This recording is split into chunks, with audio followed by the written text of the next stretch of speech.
Mr. President, ladies and gentlemen, if you would, we can expedite the program.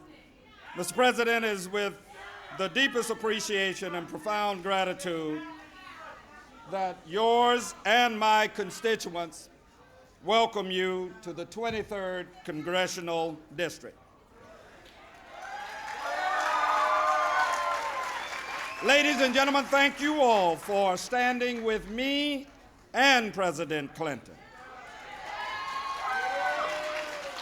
I told the president just a moment ago, and it's true, he got 76% of the vote in this district, and that was 2% more than you gave me. I'd like to personally thank Art and Belinda Kaiser, Kaiser College's administration, their faculty, and the students. Mr. President, you have special people that advance you, protect you, and watch your political back, and I want to thank all of them. They have been magnificent. And to all of the people that work with me, the magnificent staff and the volunteers that we've had here, you all have really outdone yourselves. Thank you so much. When I arrived in Congress, I immediately began a drumbeat requesting President Clinton to visit Africa. He did that twice. In addition to numerous domestic concerns, I've consulted with the White House on Haiti, on China, Bosnia, Kosovo, India, and elsewhere in the world. Among the places, and the President would tell you if he had the time, that I requested that he visit is one that I hope that he does, and that is the area of the world of India and Pakistan. 2 years ago, on December 12th, tomorrow, 2 years ago, Mr. President, you took me and 10 other Congress people with you to Israel. The First Lady and Chelsea were on that trip, and I shall never forget the wonderful experience of watching you and Mrs. Clinton and Chelsea sing Christmas carols with Israeli and Palestinian children, bringing the world together in Bethlehem.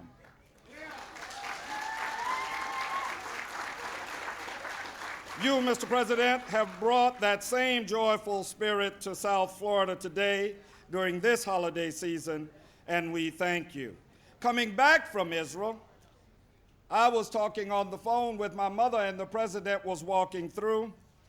And he said, "Who are you talking to?" I said, "My mom." He said, "Give me the phone." "What's her name?" He said, "Hi, Mildred, how you doing?"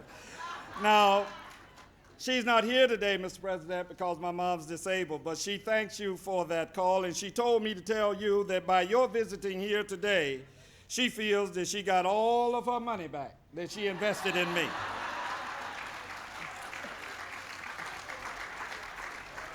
My friends, this president has stood with us, and we have stood with him in good times and in turbulent times. And together, this president and you have worked to make this country a country of inclusiveness and diversity, a country of action. We now are on the cusp of this president's last 14 months in office.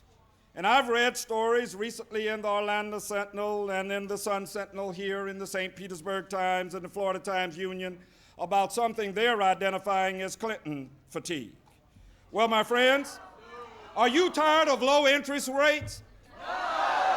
Are you tired of low unemployment rates? No! Are you tired of this president and those of us in Congress working on your behalf for a woman's right to choose? Are you tired of the work that the president and I have done to increase teacher pay and raise education standards, to promote competitive schools and child care for working parents?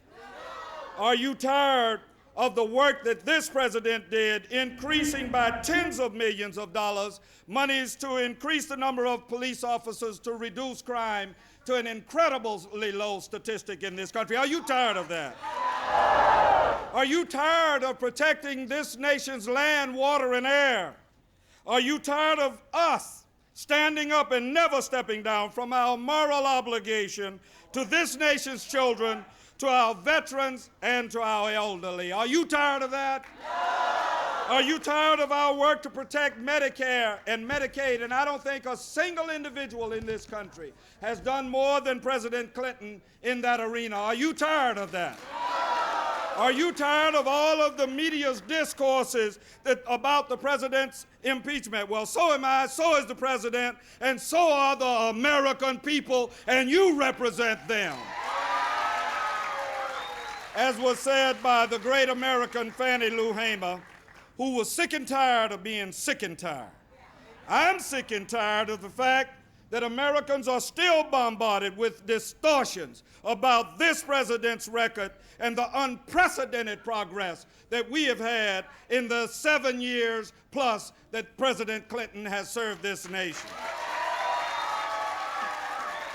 But I'm not sick and tired, and I won't get sick and tired of working with him to protect our children, fight for our families, make real the promise and the dream of all of our forefathers to make this a land of opportunity, opportunity for all Americans as this president has done. We need you not to get tired. Will you stand with President Clinton and not get tired? Mr. President.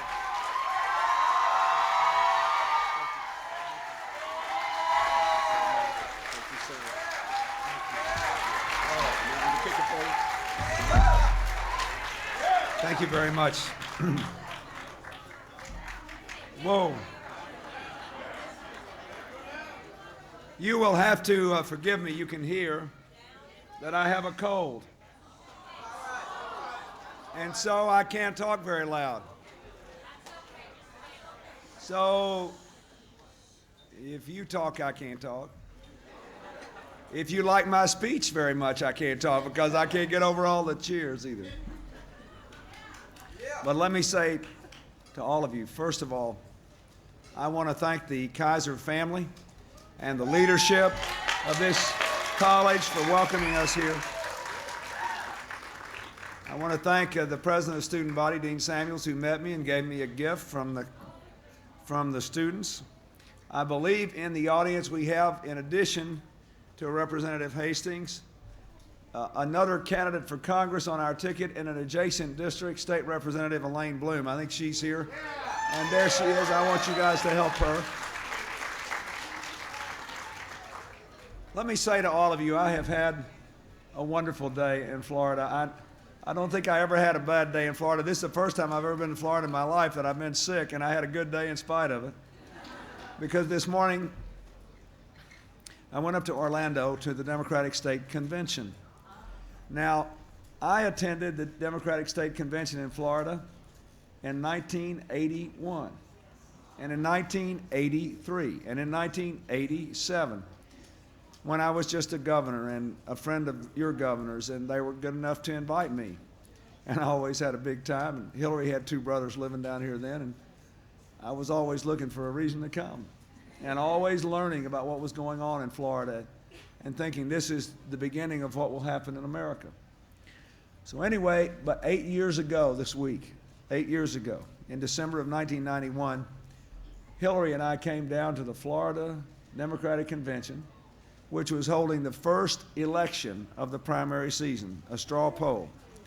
I was running fifth in the country in the primaries at the time, but I got over 50% in the Florida Democratic straw poll, and it's been all uphill ever since, thanks to all of you, and I'm very grateful. Now, I'm glad to be here tonight with Alcee Hastings, and I'll tell you why, and ask you to help Elaine Bloom, because I know the president sometimes gets the blame when things go wrong, but the president also gets the credit when things go right. And you heard Alcee talking about all those good things. I want to run over them again in a minute for you, but the good things that have happened here to the American people would not have happened had I not had the support of the Democrats in Congress, particularly those that were really strong-willed and outspoken, that had influenced the others. And Alcee Hastings is such a leader in the United States Congress.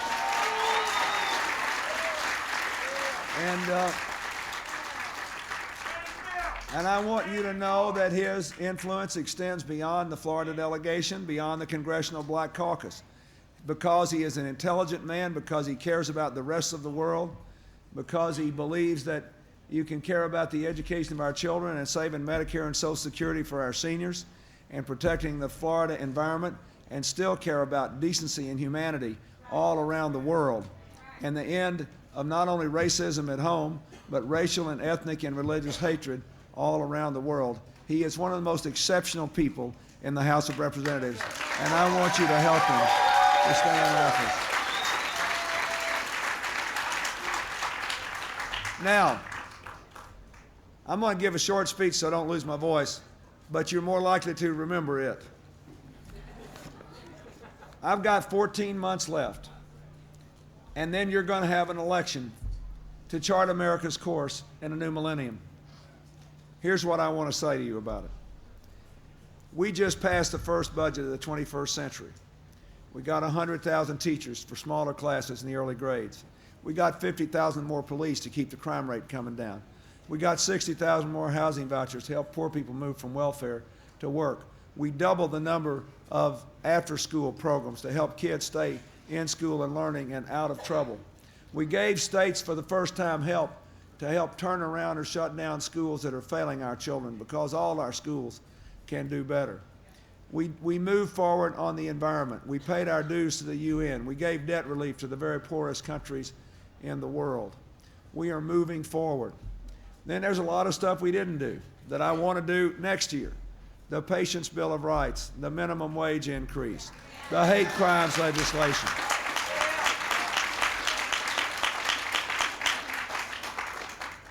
We had a great year in foreign policy. You know, I'm Irish. We saw the completion of the Irish peace process this year, and I'm very happy about it.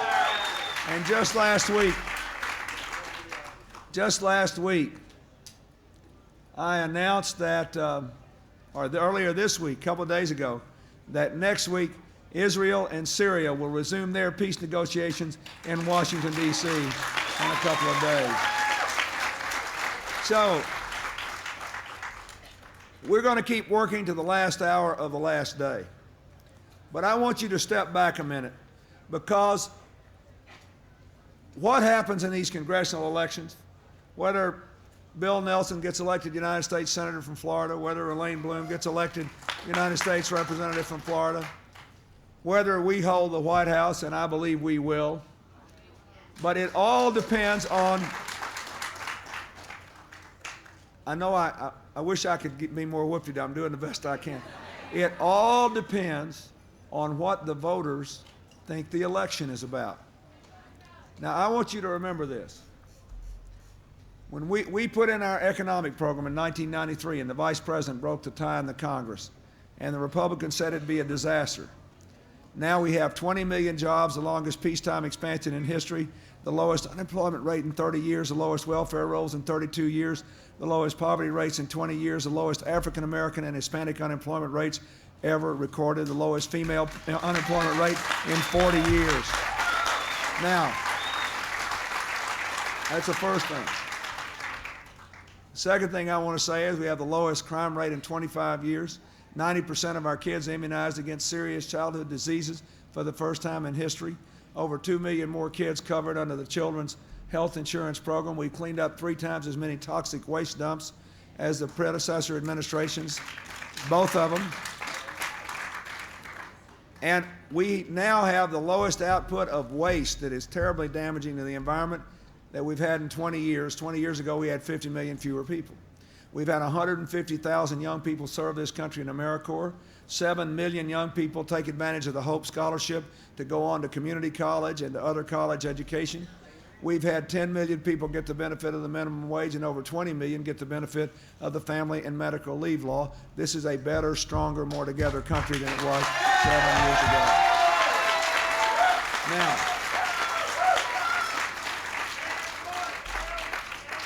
but what I want to say, I'll stay the course. I want you to stay the course.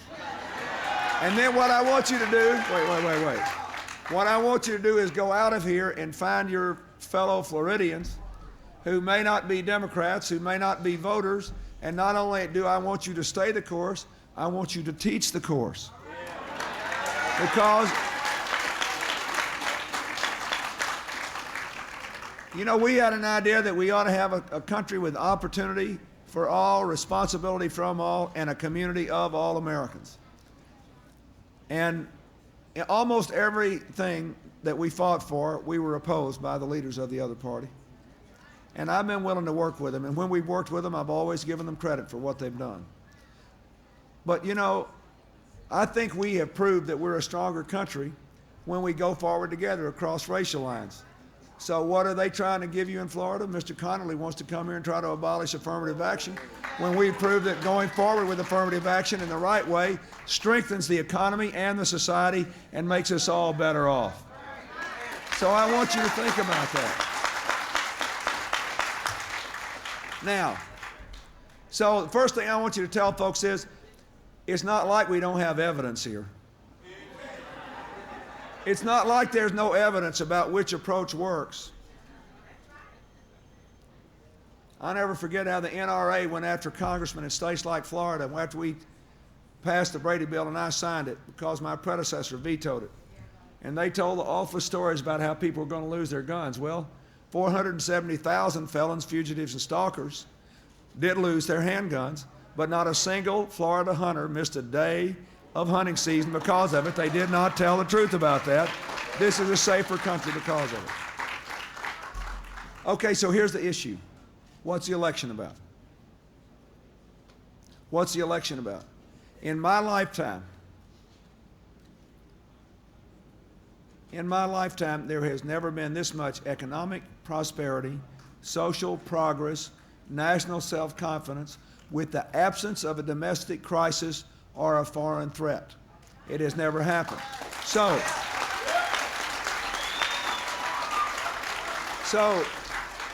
what's the election about? It's about what we're going to do with that. What do we propose to do with our prosperity? The Republicans gave us their answer in the last session of Congress when they passed a tax cut so large it would have prohibited us from saving Social Security and Medicare and prohibited us from ever paying down the national debt. But when I vetoed it, the American people supported me, and Alcee supported me, and the Democrats in Congress supported me, because they said, no, no, no, that's not what we're going to do with our prosperity. What we're going to do with our prosperity is ask ourselves an honest question. What do we want America to look like in 10, 20, and 30 years? How are we going to build the America of our dreams for our children? What are the big challenges out there? And let me just tell you what I think they are. Number one, you got to deal with the aging of America. You got to save Social Security and Medicare for the baby boom generation, add a prescription drug benefit, let people over 55 buy into Medicare if they don't have health insurance. We've got to do this. We have got to do this. I'm telling you, every baby boomer I know is plagued with the thought that our retirement will burden our children and their ability to raise our grandchildren. Now, we got the money now, folks, to take the Social Security Trust Fund out beyond the life of the baby boom generation, and we ought to do it. You look at these young people. Look at the young people that are here, 18 to 23 or 24, the young people in that age group. You really think when they get old enough to have their children and they start raising families, that they should be burdened in what they can do for their children because they're having to take care of us, their parents, when there is no earthly excuse for it?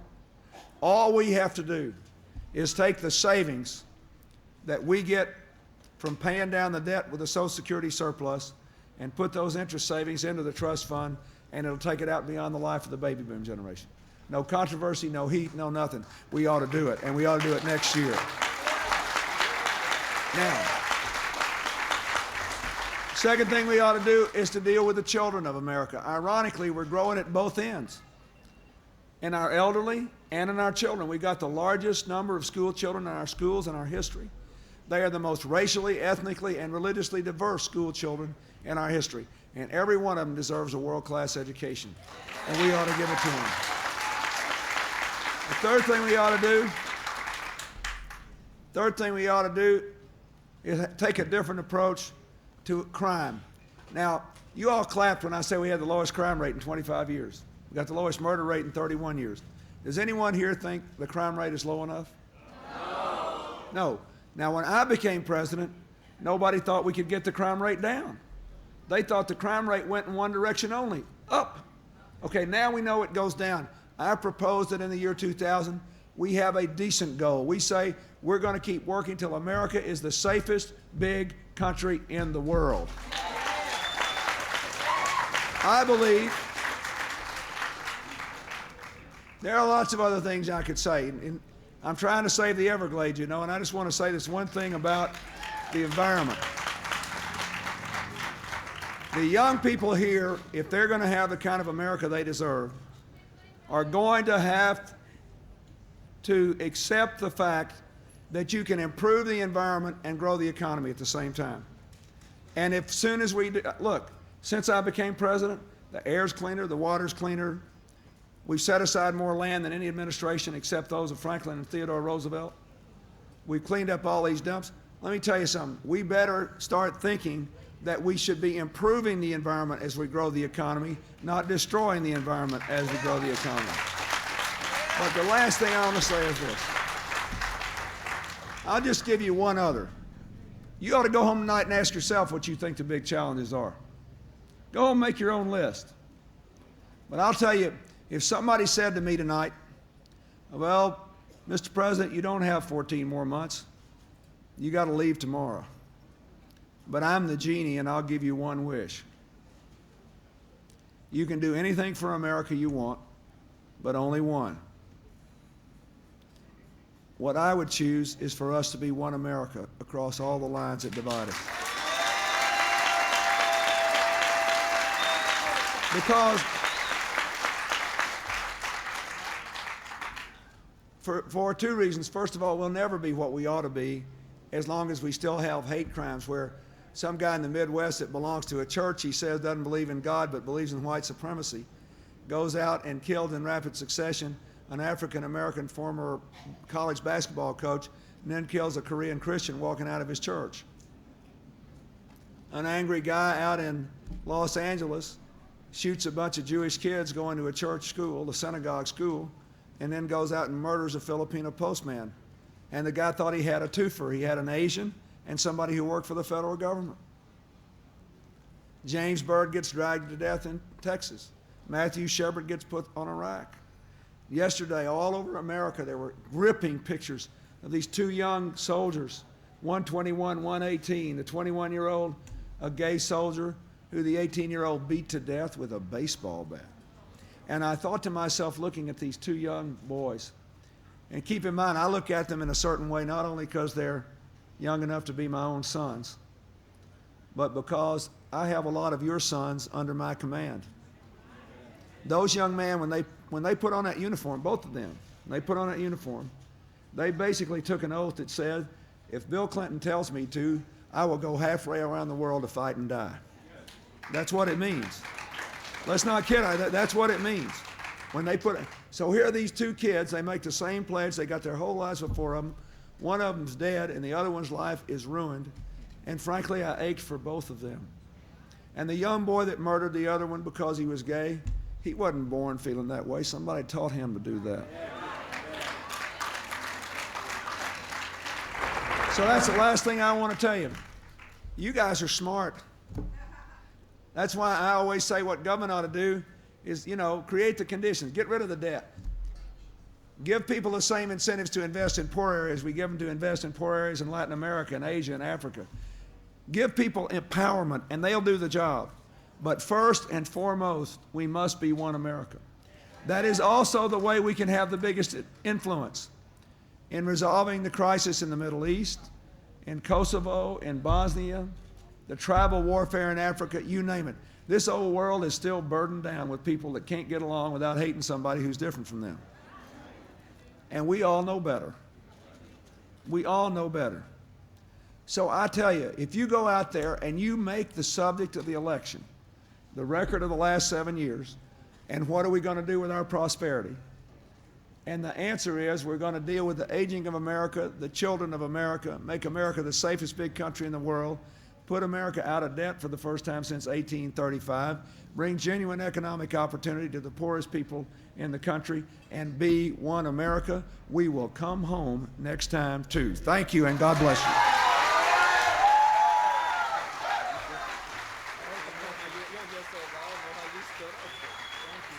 so much.